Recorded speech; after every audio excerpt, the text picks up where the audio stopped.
7 గిగావాట్ల పునరుత్పాదక ఇంధన ఉత్పత్తి లక్ష్యంగా టాటా రెన్యూవబుల్ ఎనర్జీతో రాష్ట్ర ప్రభుత్వం ఒప్పందం చేసుకుంది. ఐటీ శాఖ మంత్రి లోకేష్, ఇంధన శాఖ మంత్రి గొట్టిపాటి రవికుమార్ సమక్షంలో టాటా రెన్యూవబుల్ ఎనర్జీ, ఏపీ ప్రభుత్వ ప్రతినిధులు ఎంఓయూపై సంతకాలు చేశారు.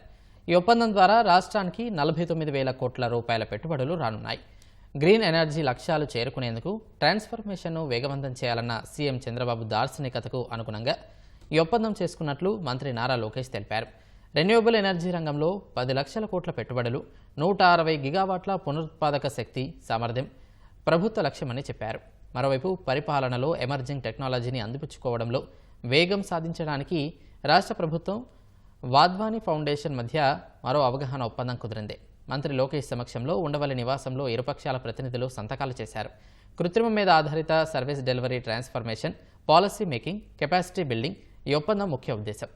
AI, machine learning, generative AI, డ్రోన్లు, ఇతర అధునాతన సాంకేతిక పరిజ్ఞానాలను వివిధ ప్రభుత్వ విధుల్లో సమర్థవంతంగా వినియోగించుకోవడానికి ఈ ఒప్పందం ఉపకరించనుంది.